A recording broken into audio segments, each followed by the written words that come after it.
Okay, so what I'm going to do today is talk about Thomas More, his life, who he was, and a little bit about, how he fits into socialism, because we're now turning to socialism and history as progress theory with Karl Marx. But I like to use Thomas More as a contrast to Karl Marx.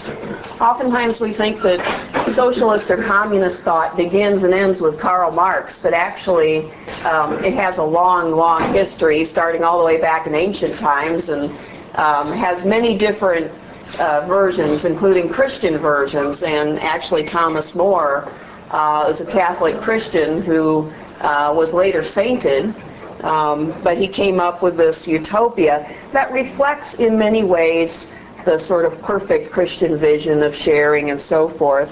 Although, curiously enough, the Catholic Church and even Christianity are not heavily mentioned in the work, but the ideas in it reflect that sort of perfection, the ideal perfection with which Christians and many other religious people would like to see the world. Well, as it says here, the theorist that we're going to be looking at pretty soon, who we call a history as progress socialist thinker, is Karl Marx, and he is co-author of the Communist Manifesto. We call Karl Marx a history as progress theorist because he draws from history his proof that communism is going to happen. He does a complete analysis of history, and he shows how history is inevitably heading towards a communist revolution and then a completely different way of life. Thomas More doesn't look at history, at least not in the same way. I mean, he looks at the immediate events that are going on in England in his time.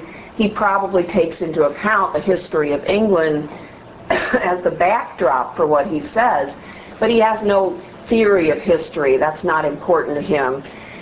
In fact, we can look at him partly as a contrast to that importance of history, because Thomas More comes up with ideas that he believes are permanent and true for all time, like any other idealist thinker. So Thomas More is a combination, you might say, of idealism and socialism. And we call his theory socialist utopianism or utopian socialism. And actually in Marx's manifesto, we see Marx calling it that, and speaking of theories like Thomas More's and others, and basically saying he disagrees with them. He thinks that they're no good because they're not realistic enough, they're not about what's really happening, and we'll be talking about that perspective and that criticism of Thomas More and other utopians. Now, we have to get a grip on the term utopian because it's used today in a sort of loose sense to mean any way of thinking that seems unrealistic at all. And of course now, from the perspective of the early 21st century, as we look back on the history of communism, many people would say, well, Karl Marx's theory was utopian because it seemed to predict this wonderful, perfect future. But we would not, in a technical sense, call Marx's theory utopian, okay? These are the reasons why people might say Marx is too idealistic or a utopian. Obviously, as we'll talk about pretty soon when we get to Marx, his theory seems to disregard human nature. When critics look at it, they say, well, Marx expected everybody to disregard private property, not to care about the things, not to care about whether they got paid for the work that they did, and what could be more, sort of pie in the sky than that. But of course Marx has an answer to that. I don't know if you'll find if it's good enough, but Marx doesn't think he's disregarding human nature when he writes his work. People in Marx's utopia, so to speak, his future of communism, share everything in common. There's absolutely no private property, okay? And everybody works as hard as they can, and they basically put the products of their labor in a common store or in common, and then they draw out from that what they need.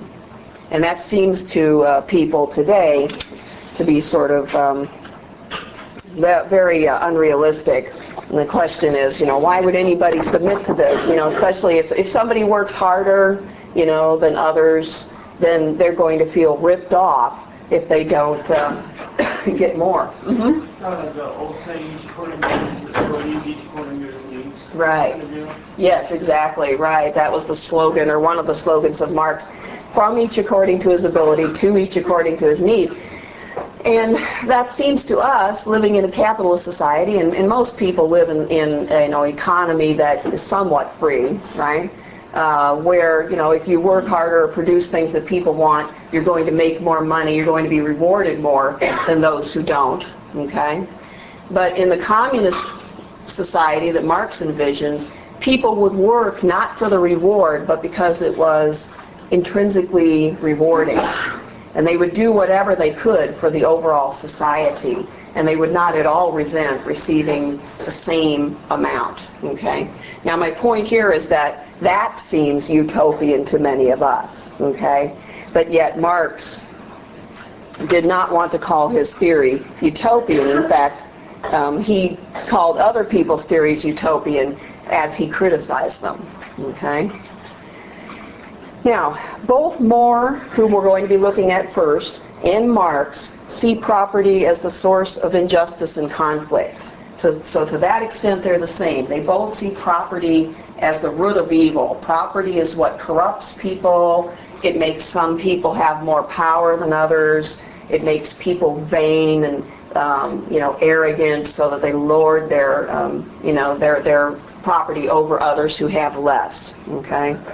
So they both agree there. But as I said before, unlike More, Marx analyzes all of human history, and he tries to show that there are forces of history that are moving it in a certain direction.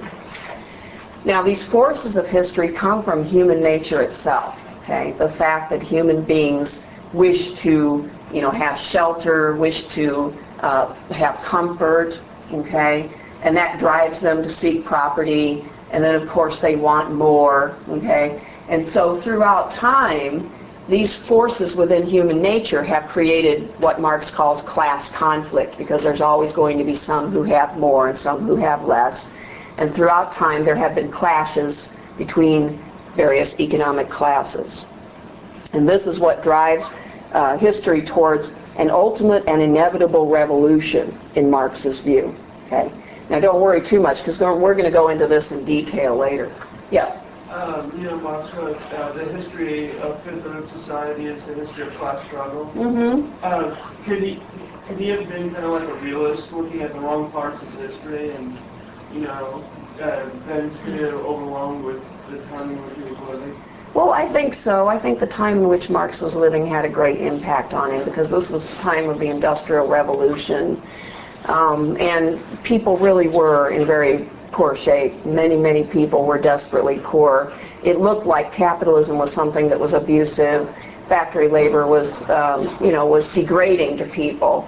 So he really had a point there about the conditions of capitalism, and at that time, he did not predict where capitalism would go. And we're going to go into all of that. But it would be wrong to call him a realist because of this focus on history and inevitability. And realists don't look at it that way. Realists see everything as, it's possible to change the course of human events by changing people's behavior, okay? But somebody like Marx views history as deterministic, or much more so, okay? And these forces are aggregate forces. They're forces that come up from large numbers of human beings and their behavior. They're not the basis of anybody's decision. And no decision creates these forces. So we call Marx's theory deterministic. The direction of history is outside of human control. And this fact about Marx's theory makes it somewhat unpleasant for us, because it's either you agree with him or you don't agree with him in a way. On the other hand, at the time, Marx's theory was very hopeful to people, because as they heard this, they said, okay, it's going to happen. It's going to happen even though there are forces that are trying to stop the revolution. It's going to happen because everything is coming together in this way, okay? And so the only choice the person has if they see history in this way is you can either resist and lose, or you can get on the train, you know, and join in it, okay? Anyway, in the end of this historical process, we are to have full communism in Marx's view, and after that point there will be no significant economic or political change, okay? So we call that now the end of history, the idea of the end of significant change.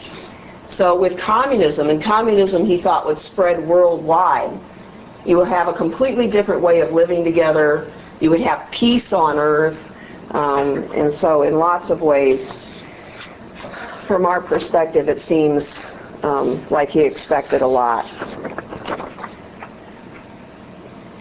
Now for More, change does not happen through the forces of history. Change is not inevitable or determined in any way. Change is a product of choice, okay? So in that way, More agrees with a realist. Realists and idealists both believe that human beings make decisions that change events. But for More, change comes from reason cutting through irrational attitudes. So he's not like a realist in the sense that he doesn't accept the way people actually behave. He looks at much of human behavior as irrational. People don't really seem to understand, in More's view, that life would be better if they stopped being so selfish, for instance. Or life would be more peaceful if they simply shared their property. And that they personally would be happier if they weren't so involved in their own wealth and in accumulating wealth, but let that go. And in the process discovered what was really important about life.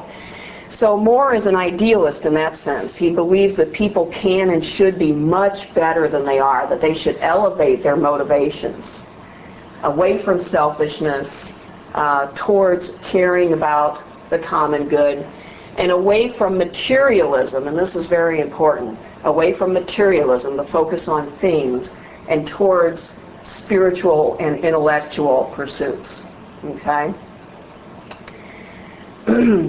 For More, the role of the philosopher is to show how current practices are irrational and try to change the minds of people, and particularly of leaders, because, and you know, this only made sense in More's time. Who was going to instigate change?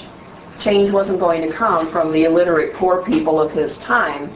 It was going to come from the top down. He lived in a monarchy, and so he wanted to influence the elites in his society, and even the monarch himself, to institute more humane policies, and policies that paid more attention to the poor and tried to eliminate misery.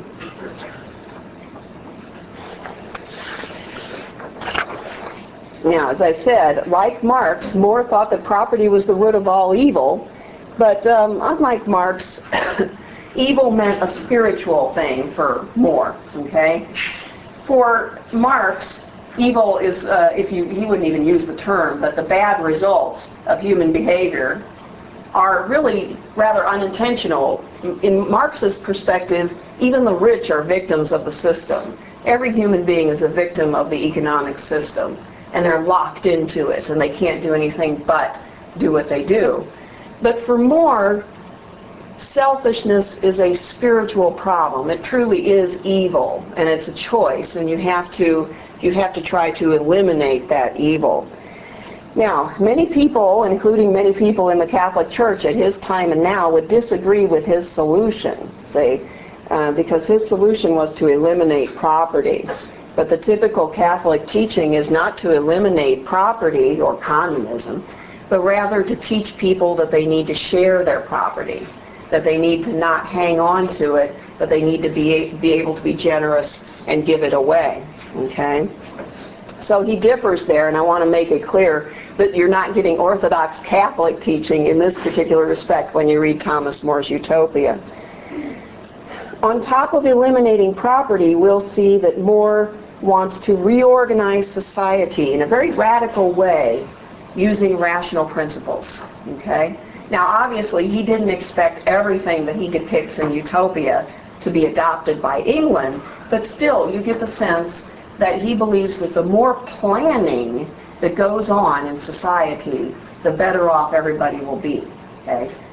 The more planning to eliminate the problems that people experience. Okay? So economic planning, but not only that, educational planning, right? To try to elevate people's interests, eliminating certain options from society. He will get into, planning for what people wear, what type of homes they live in, and all sorts of things. So his solution was communism and rational planning. And both of those things really are different from traditional Catholic thought, I guess. Now, as I said, Marx would call More a utopian socialist. And his main criticism of utopianism was that you couldn't just expect people to look at a plan and say, oh, gee, that makes sense, and change their whole way of life. And this is what somebody like More is counting on, is that he will sort of be able to penetrate people's hearts and make them re-examine their priorities and then change their own actions and push for change in society and the laws and the way people organize themselves. Marx looked down upon people like More as basically playing an intellectual game that was futile or not productive. These people, he might say, are sitting in their ivory towers spinning out theories and spinning stories, and that makes them feel good about themselves, but they aren't really even maybe concerned about change, or even if they are, they're not doing anything practical to make change happen. You can't expect the people who are wealthy to suddenly have enlightenment and decide that they're going to, just basically change the whole system, which will disadvantage them and make them give up everything that they have. So for Marx, this was worse than just not useful. It was actually dangerous. It was actually a detriment to the cause of the common people if people fooled themselves into thinking that this type of proposal was worth pursuing. Okay? Marx was big on, he even criticized labor unions, though, by the way, not just utopian socialists, but Marx didn't like labor unions because any compromise with the rich was too far for Marx. And labor unions compromise with the rich. They make deals with them. We'll go on strike unless you pay us some more and give us some benefits. Well, that doesn't change the economic system at all. That just makes things marginally better for the people who are in a labor union. So unions, as well as all these other progressive ideas, in Marx's view, were just stumbling blocks to progress that actually slowed things down, so that the revolution would not happen as soon as it should. Now, a little bit on Thomas More. These are his dates. It took a while. It used to take a long time for a person to be sainted. So it took Thomas More a while to be canonized. He was canonized in 1935. And actually, we have a church here in town, Thomas More Catholic Church, named after him.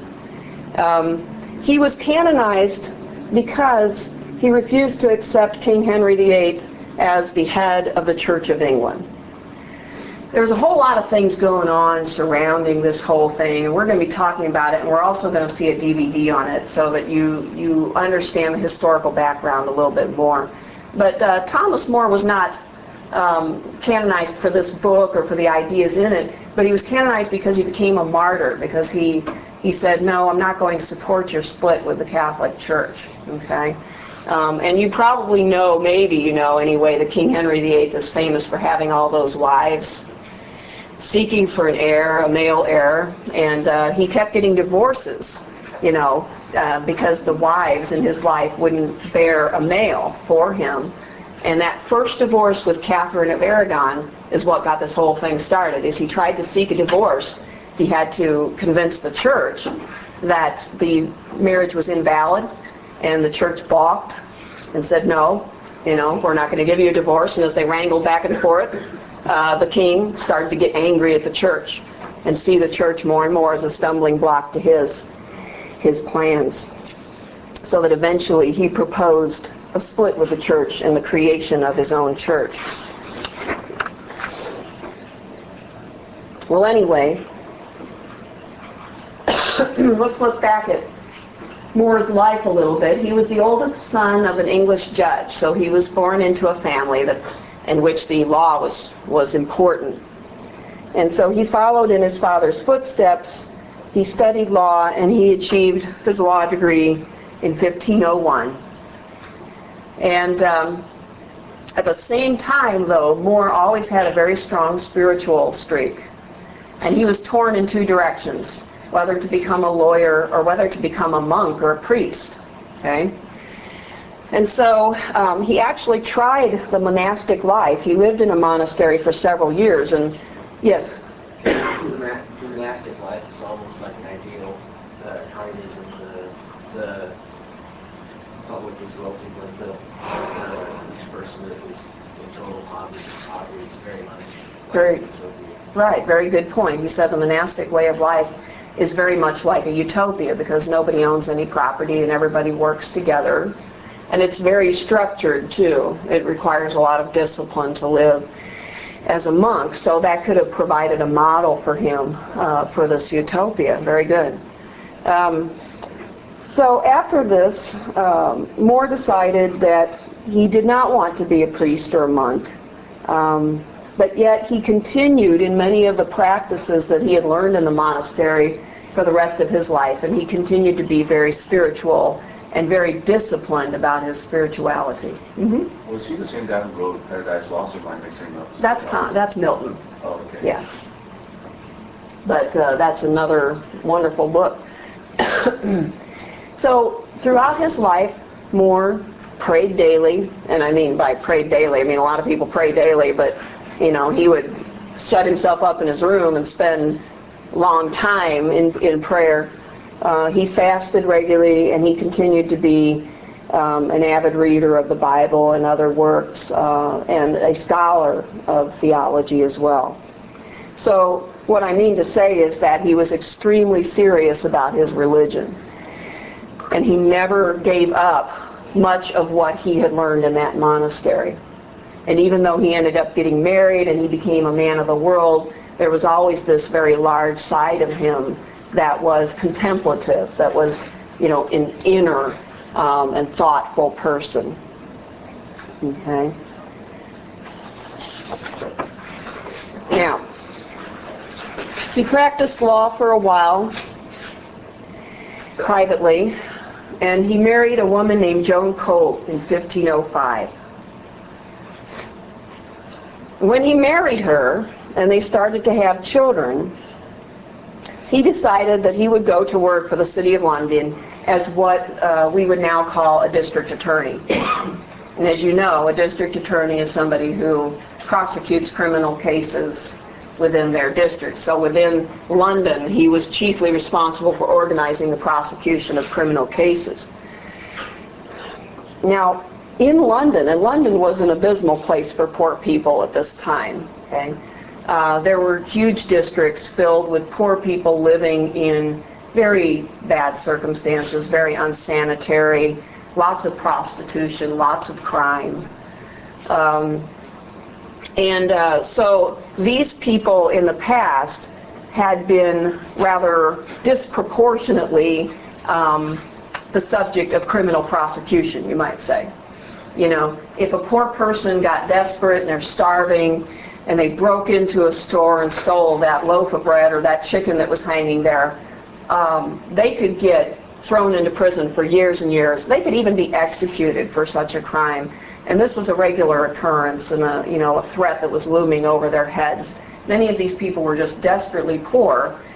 And so crime became not it's never justifiable, but an understandable option for these people.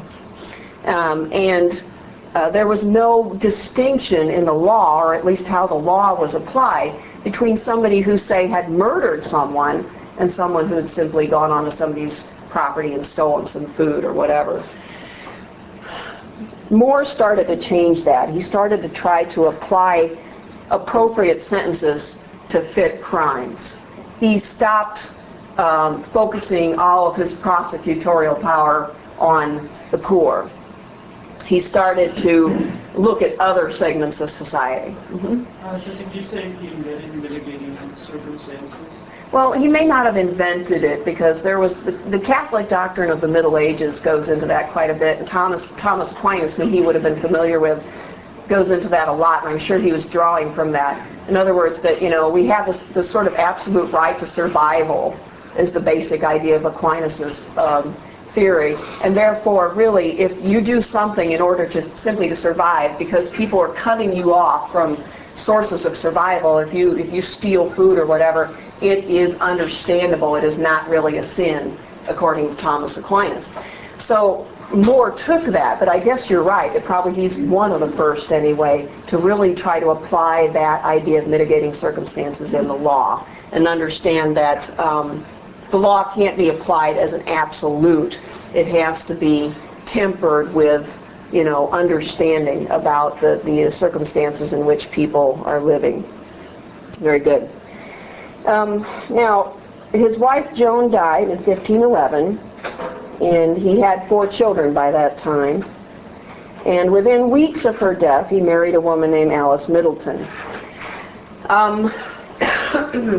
This might seem kind of callous by today's standards. Very few people would marry somebody within a few weeks of their wife or husband's passing. It was not at all unusual, though, in these times, because marriage was not just about love and affection. It was about, having a home. It was about surviving, and women needed to marry in order to not be poor. There was no opportunities unless you came from a very wealthy family for you to be sort of independent as a woman. And men needed somebody to raise children, okay? And so marriage was a contract between 2 people for very concrete, real purposes, okay? So this was in other words, this was not some sort of fault on Thomas More's part. He was looking for a wife to raise his children. There was a woman who needed a home and wanted to raise children, okay? So he married her. In 1515, More wrote a work called The History of King Richard III, and this was sort of his first venture into pretty open criticism of bad government, because King Richard III, and you may have seen Shakespeare's play, King Richard III, or maybe one of the movies that have been made about the play. He was kind of a maniacal tyrant, okay? And though More never completely finished the work, but it was published, and it was widely known, and that's important, among intellectual circles and among the elites in London. The king did not come down on More and criticize him, because it wasn't a criticism of King Henry VIII. It was a criticism of this dead king that now everybody could agree was not the best king. Okay? But still, More was doing something kind of bold here. He was saying that if you're a tyrant, if you act in ways that are terribly abusive and arbitrary, then we can say you're a bad king. Okay? We can say that that's inappropriate and wrong. And so he was trying to set a sort of baseline standard for what kings should be like. That kings should be, should care about his people, should care about his society, should not be arbitrary and capricious. All right. And in 1516, More publishes Utopia. He was a member of what we call the humanist school in London. And these were intellectuals who were looking to change society. They were looking to change what they saw as the cruelty and ignorance of their society. So by humanist, the focus is on the human being and on the human being's well-being. Okay? And this is sort of a precursor to Enlightenment thought. Okay? It's kind of interesting. We usually think of the Enlightenment as the 18th century or late 17th and 18th century. But there is Enlightenment thought beginning to emerge even in the 16th century. And so More and some of these other people who were saying, no, it is, I mean, there's just so much going on in our society that's just unreasonable and cruel, and the law needs to change, okay? So the humanists, the scholars that he was hanging around with, loved the book. The book was widely read. The king certainly knew about the book and the people in his court. They didn't mind, okay? Again, Thomas More was being very critical of existing practices in his book, but it was so fanciful, okay? The whole depiction of utopia was so fanciful. It seemed so far away from England, and yet utopia is an island, okay? You can almost say it is England, England transformed, okay? But for whatever reason, this was not what brought wrath down upon Thomas More's head. Thomas More coined the term utopia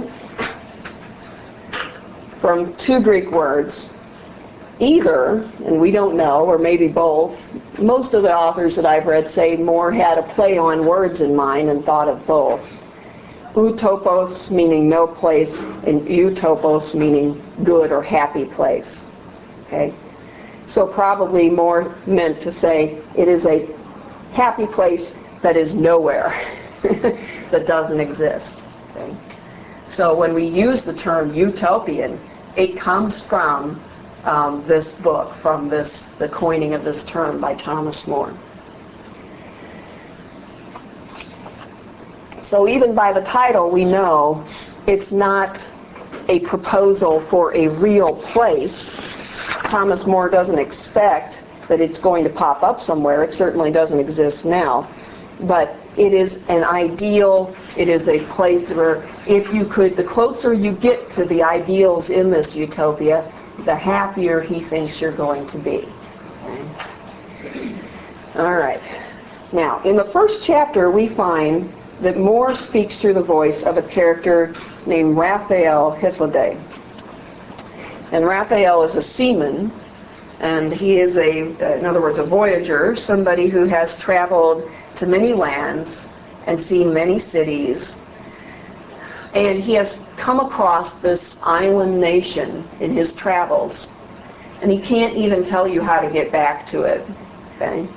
But he's going to describe it all. So the person who's more or less narrating this story is Raphael. And he describes this place. It's a pagan state, which means not Christian. The people there have never heard of Christianity. And this may be a little bit of a commentary on the Christians of London and of England. Is that England was a Christian nation, but was it really a Christian nation in the sense of behaving in a Christian way? Obviously, More didn't think so. So there's some irony here and a little slap that this perfect place is not a Christian place, but a pagan society. It's completely communistic, and it's entirely governed by reason, as More defines reason. And I say that because as you go through this book, ask yourself if this is your definition of reason, okay? I mean, More has a very scholarly perspective. And so in his view, the ideal life is the intellectual life, the life of contemplation. And everything in utopia is geared towards developing that life and downplaying the materialistic life, okay? So from his perspective, that's rational, okay? That may not be from other people's perspectives. I mean, there have been many philosophers who have said what's rational is to seek your self-interest. Say that's the other side of the coin. Okay? It's irrational to not do so. But More believes that reason would dictate this way of life.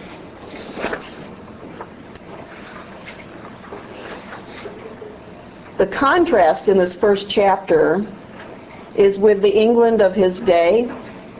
And I've already described this to a certain extent, but certainly he saw his England as entirely governed by the rich, and it was. There was absolutely no power, given to people who were not wealthy in the England of his day. There was a parliament but the Parliament only represented the rich at this point in time. Okay? So the nobility were represented, but the common people were not. It seemed to him as though the policies of England were actually designed to keep people poor. Now, that may not have been true. They may just not have given any thought to the poor whatsoever. But it seemed to him almost as though English policies were planned in a way to keep the poor in their place. Now, I've mentioned this policy that the poor were punished, often punished with very long sentences or even death for small offenses. And in More's view, this was certainly extreme harassment and extreme aggression towards the poor. Rich people could get away with crimes and not even be prosecuted. They could steal from people, okay, in his view, or steal their labor from them practically and not be prosecuted. They could do immoral things and illegal things, but if they knew the right people, if they were politically well placed, they would not be touched. So, to him, this was a great oppression. The poor, of course, did not receive any education or training. Public education did not exist. Okay? The only way a person could get an education is if they could pay for it, and only the wealthy could afford it. And they sent their children to private schools, or many of them had tutors that came into their home to train their children. Okay? So there was no state policy, no state program to help the poor to get out of their situation. None whatsoever. There was no social welfare. Okay? The only social welfare that existed was charity. So churches would set up soup kitchens, or there would be orphanages, mainly run by churches too. And these things, I'm sure, did a lot of good, but they weren't nearly enough to handle the poverty of this time. The taxes were regressive, which means that the wealthy paid less and the poor paid more. Okay? So, lots of property that the wealthy had was sequestered from taxation. Okay? It was protected. And on top of all that, in his view, there was a lot of detrimental religious conflict between Catholics and Protestants, and when the Anglican Church was created, there would be Catholics and the Protestants against Anglicans as well. All right. So this conflict, in his view, kept people divided and kept them from thinking about their Christian duties. All right. Now, strangely enough, in 1517, after the writing of this book, and knowing full well what kind of man he was, very thoughtful, intelligent man with very, very high expectations and principles, King Henry VIII appointed More a member of his council, an inner group of people who advised the king on policy. Okay? And later he would become chancellor, the chief advisor of the king. Now this meant, in his view, that maybe he had a chance to influence the government now, to really influence the way the king thought and what kind of laws and policies came out of government. And so I'm sure that More was very hopeful about this. In 1523, he was appointed Speaker of the House of Commons. Okay? And remember, the House of Commons was not common, right? It did not represent the poor. But there was a growing class of merchants, and they were beginning to become a little bit more represented in the House of Commons. So obviously, More was entrusted with a great deal of authority. The king was impressed with him. He listened to him. Okay? However, unfortunately for everybody's plans, King Henry VIII had an irrational side himself, a very stubborn streak. In 1527, 10 years later, the king, as I said, wanted to divorce Catherine of Aragon, his first wife, because she was not fertile, or he was not, but in his view she was not, and so she could not bear him the male heir that he wanted, and he wanted to divorce her. Now he wanted to argue that because she could not do this, the marriage was not valid. But see, there's the problem, because the marriage was consummated, okay? And so the church would have had a hard time, and did have a hard time, agreeing with the king that it was not a valid marriage. Nevertheless, Henry continued to work on the church, and he eventually was able to obtain a divorce in 1533. There's enough pressure and enough argument, and eventually, in other words, the church gave in on that. And so he married Anne Boleyn. Well, at that point, Thomas More balked and said, no, I'm not going to approve of this marriage because I don't believe that your previous marriage was not valid. I believe that you should still be married to Catherine. He refused to attend the Queen's coronation, which was a big shot across the bow to the king. He didn't feel like he could do it because that would be sort of putting the stamp of approval on that act, and he wasn't going to do that. But more importantly, he refused to agree with Henry's plans to split from the church. At this point, Henry decided he'd had enough of the church. He didn't want to spend any more time arguing with church authorities, not over just his marriages, but over anything else. And he had decided that he would be more free if he just created his own church. So his plan was to become the head of the church himself, okay, to deny papal authority and to become the head of the English church. More totally disagreed with this and said so. More thought this was a terrible sin. He could not possibly go along with it. Because he openly opposed this, More was imprisoned. He was accused of corruption and insubordination, basically treason, rebellion against the king. He had a trial, but there wasn't much to say, okay? It wasn't a trial where he could make any arguments that would change anybody's mind. He had disobeyed the king. The king had enough power to have him executed. And so, More died by hanging in 1535. Okay, so sadly, very sadly, this man came to this end. As the DVD points out, he was a brilliant man. Obviously, I think we can all understand why they would call him that. He was a great author. He had great principles. He had a lot of guts. And of course, everybody is worse off when we lose a person like that. Even if we don't totally agree with them, those types of people are rare. And so it was a terrible waste and terrible thing to happen. All right. Are there any questions before I run the DVD? Any more questions?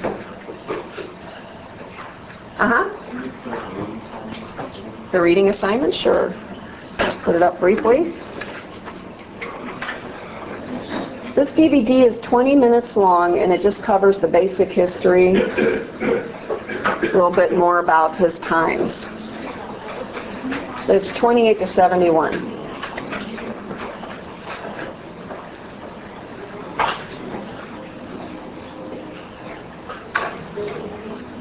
And it is certain that a people thus fortunate must possess a great abundance of all things. These being equally distributed among them, no man wants or be obliged to beg.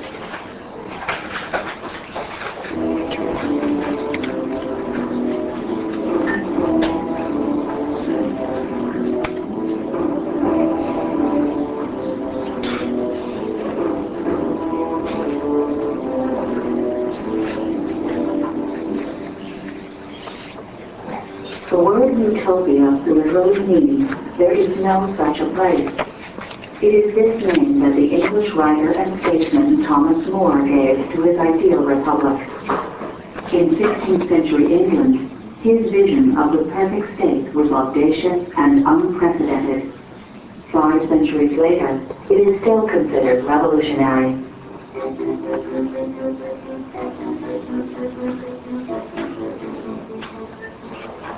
Thomas More was born in London on February 7, 1478, in the same year that the first book was printed in England.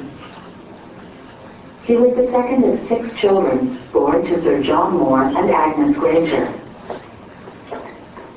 Sir John was a doctor of law and was determined that his son should follow in his footsteps. At the end of the 14th century, Europe was in the midst of significant social upheaval. The Middle Ages had been left behind, and the Renaissance was flowering, bringing innovations in the sciences and arts. At the age of 20, More met the Dutch theologian Erasmus of Rotterdam, who would have a tremendous influence on More's life. Erasmus came to be considered the greatest exponent of Flemish humanism. More and Erasmus became friends for life, and Erasmus would dedicate his work, The Praise of Folly, to More.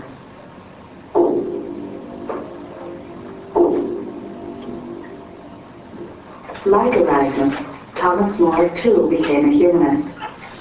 He was interested in philosophy and found himself moving away from the study of the law and felt himself drawn to the religious life. In 1499, More entered the order of the Carthusians of London. However, he left 4 years later due to his father's staunch opposition. In 1504, he married Jane Colt, with whom he had 4 children. In 1511, Jane died, and More married a widow, Alice Middleton.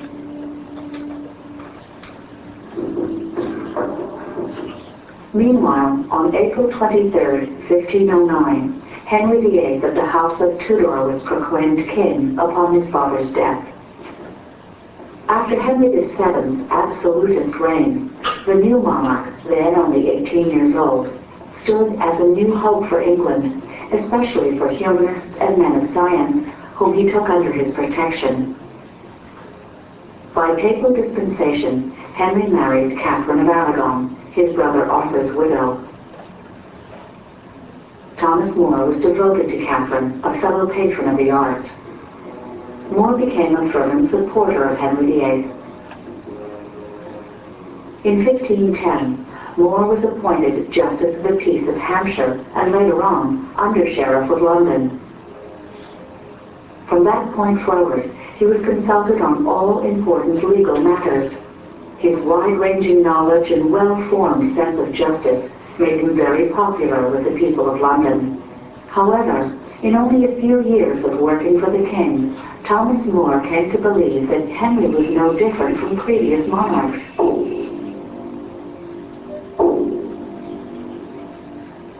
In 1511, Henry had joined Pope Julius II in the Holy Alliance against France, ruled by Charles V. The country's interests and economy were subjected to war. More was dismayed.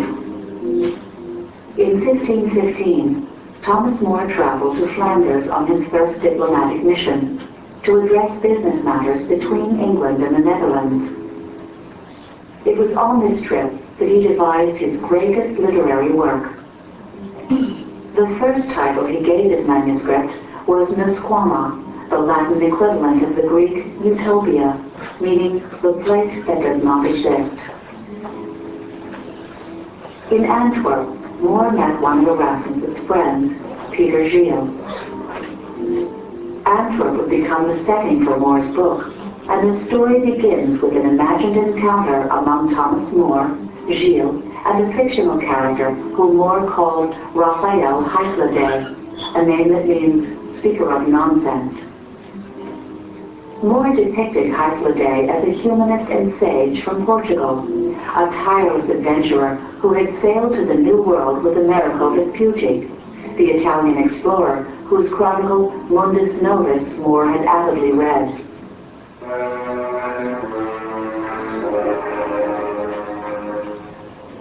They do not own anything in particular, because all things are common property. They have neither king nor sovereignty.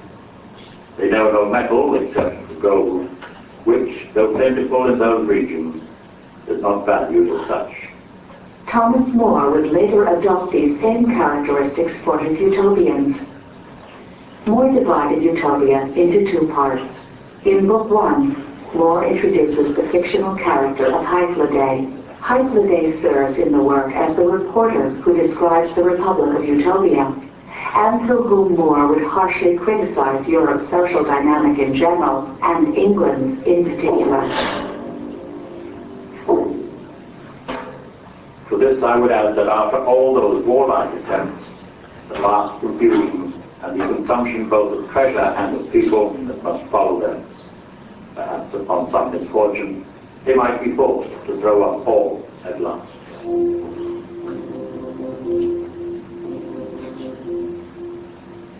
More boldly proclaimed that the causes of Europe's problems were war, the greed of rulers, and the concentration of wealth in an unproductive class, the nobility.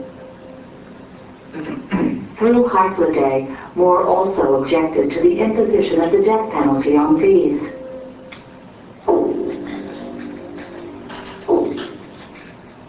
There are dreadful punishments enacted against thieves, but it were much better to make such good provisions by which every man might be put in a method how to live, and so be preserved from the fatal necessity of stealing and of dying for it.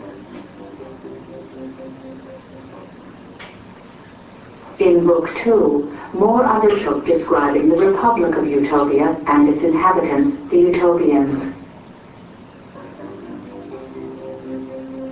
Utopia was an island which in many aspects resembled England in the 16th century. Its population was divided into 54 cities, just like the 54 English counties. At the center of the Republic, on the banks of the Niger, which means without water, stood the capital city, Amarat, a name which means phantom or invisible. However, in some ways, Utopia was far different from More's beloved country. The streets are very convenient for all carriage and are well sheltered from the winds. The buildings are good and are so uniform that a whole side of the street looks like one house. This rational order of the city would be repeated throughout Utopia's social organization. The country was organized into families that did communal work.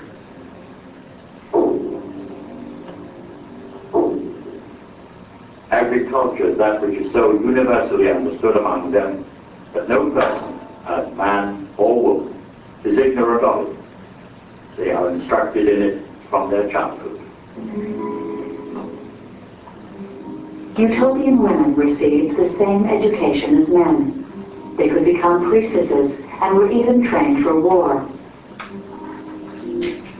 More believed that both sexes should have access to the explosion of activity in the arts and sciences, a notion that he had put into practice with his own wives and daughters. In 16th century England, these ideas were revolutionary. However, in Utopia, the perfect society was emphatically patriarchal. Husbands have power to correct their wives, and parents to chastise their children, unless the fault is so great that a public punishment is thought necessary for striking parents into justice. Utopians had some strange habits. Before getting married, the bride and groom stood naked in front of each other to ensure that there'd be no unpleasant surprises after they were married. If a husband committed adultery, he was condemned to live in slavery and celibacy for his whole life. Reoffenders were punished with death, though divorce by mutual consent was permitted. Utopians professed a natural religion, and different forms of faith coexisted. Some worshipped the sun, others a virtuous ancestor. However, all believed in the existence of a benign Father and in the immortality of the soul. Among the different creeds in Utopia, the worship of a provident God, like the God of the Christian faith, is held as being closest to perfection. The utopian system of government was a true democracy. A group of 30 families chose a magistrate called a suffragant. 10 suffragants appointed a trenibor, and 200 of them made up the Senate. Then the Senate chose a prince, or a demos.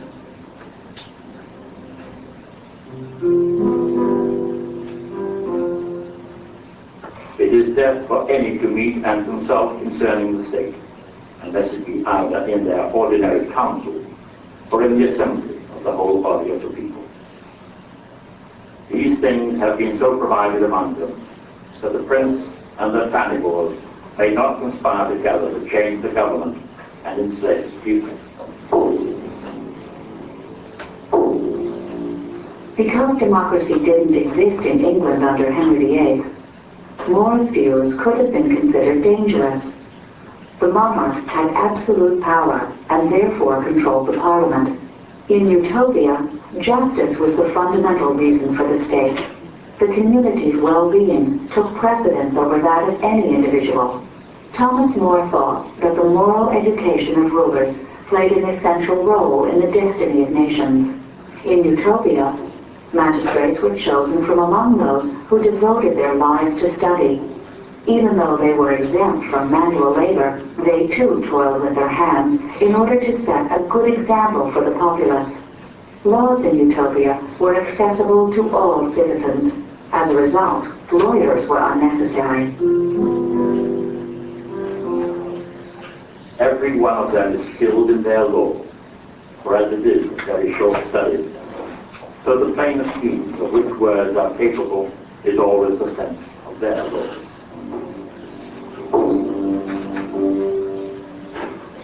In spite of the utopians' natural goodness, there were those among them who went astray. Almost all serious crimes were punished with slavery instead of death. In this way, the state could still have a productive individual at its service while justice was served. Slavery could be reversed in cases of good behavior. Slaves were distinguished by the silver jewelry and gold shackles they wore. Because they were the stigma of the criminal class, precious metals were loathed by utopians. Thomas More's austere and pragmatic spirit can be seen in this repudiation of ornaments and finery.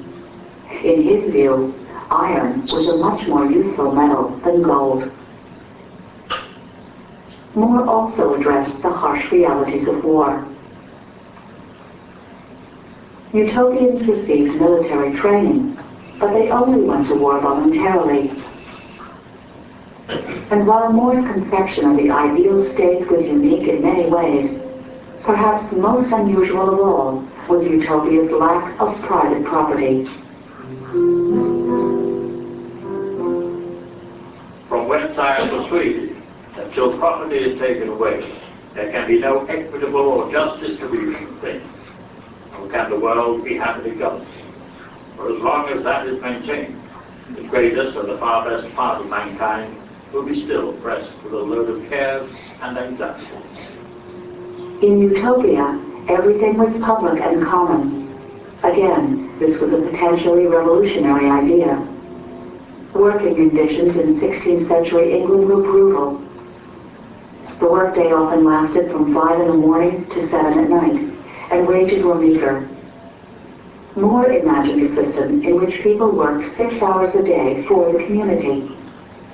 In exchange, the state provided lodging, food, and clothes, which consisted of an austere linen robe. More believed that people were not bad by nature. Greed and corruption arose out of a desire for private property. 2 centuries later, the French philosopher Jean-Jacques Rousseau would revive this conception of human nature. In 1516, More's book was published in Latin in the Flemish city of Leuven under the title The Best Republic and the New Island of Utopia. Shortly thereafter, the book was published in Paris and Basel. The work was extremely successful, especially among humanists. Sages, clerics, and courtiers all over Europe hotly debated its radical ideas. More's Utopia has often been compared to Machiavelli's The Prince, which was written 3 years earlier.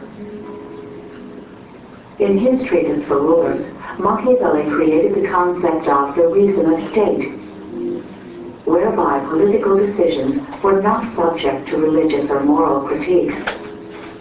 At virtually the same moment in history, More and Machiavelli built up a line of thought upon which Renaissance political theory would be based.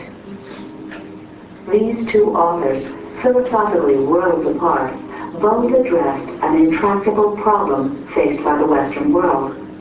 How do you reconcile the power of the Church with the power of the state, and which of presidents? As King of England, Henry VIII was almost the living embodiment of the prince that Machiavelli had dreamt of for Italy, ruthless and utterly dedicated to his objectives. He would use any means necessary to achieve them. Like Machiavelli's prince, he'd rather be feared than loved. In Utopia, Thomas More had created a foil for King Henry. Henry VIII did not take More's work as a personal attack. In 1517, the king invited him to be a member of his Privy Council. More soon became Henry's favorite advisor, and he was sent on many diplomatic missions. In 1525, More was appointed Chancellor of Lancaster and President of the House of Commons. In 1529, he was promoted to Chancellor of England.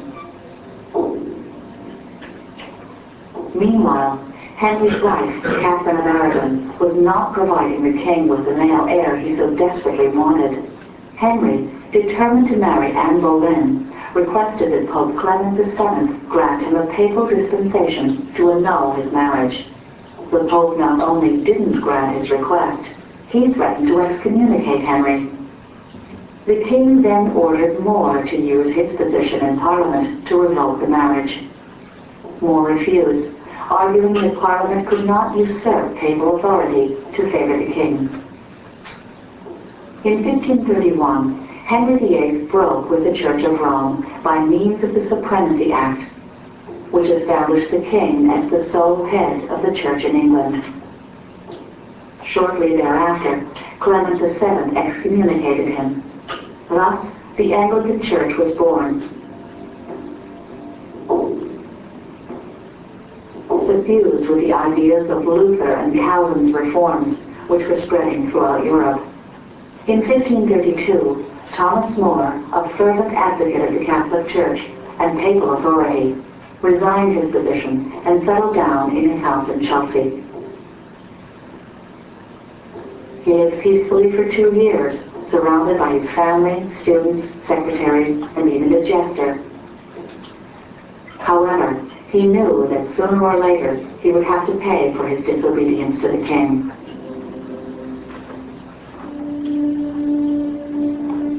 In 1534, Thomas More was imprisoned in the Tower of London, accused of high treason.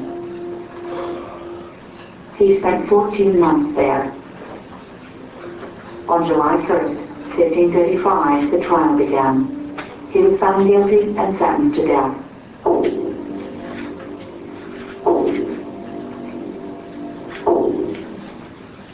Before being beheaded, he asked the people to pray for him, saying, "I call you to witness, brothers, that I die in and for the faith of the Catholic Church, the king's loyal servant, but God's first."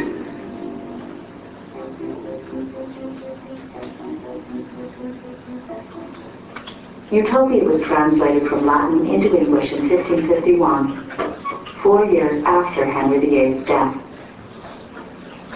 On the 400th anniversary of his death, Thomas More was canonized by Pope Pius XI.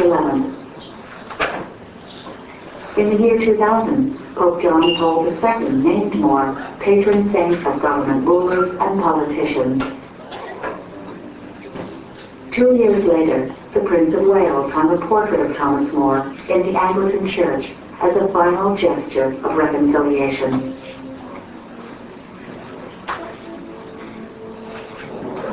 Thomas More had become an immortal figure in literature, political philosophy, and Western history. The word utopia has come to define an entire genre of works that conjure an imaginary or idealized world. Several utopian writings followed More's in the 17th century, including The City of the Sun by Father Tommaso Campanella, and The New Atlantis by the English philosopher Francis Bacon. We can add to these a long list of more literary texts, headed by Jonathan Swift's Gulliver's Travels and Voltaire's Candide, along with many works of science fiction. Some authors have considered More to be the father of utopian socialism and a forerunner of communism. Others have read in the utopian proposal a wish to return to primitive community life. Utopia, one of the most significant texts of English humanism, has become the model of a society based on the fundamental human principles of fairness and justice. Okay. Well, I'm going to check on that. Notice they said he was beheaded, and I thought he was hanged, so I'm going to check. Not that it really matters, but since he died, but I will find out. I'll see you on Thursday.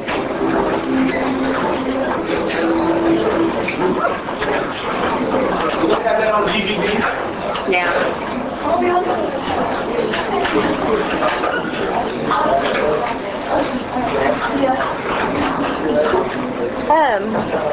I have 3 finals on Wednesday, and I was wondering if I could possibly move this one to Tuesday or Thursday. Yeah, I mean, one of those two. As we get closer to the time. Okay. Okay, I just wanted to make sure you weren't going to, be out of town or something. No. Okay. I have another one. I mean, in any case, I'm always here through that whole week, so. Okay.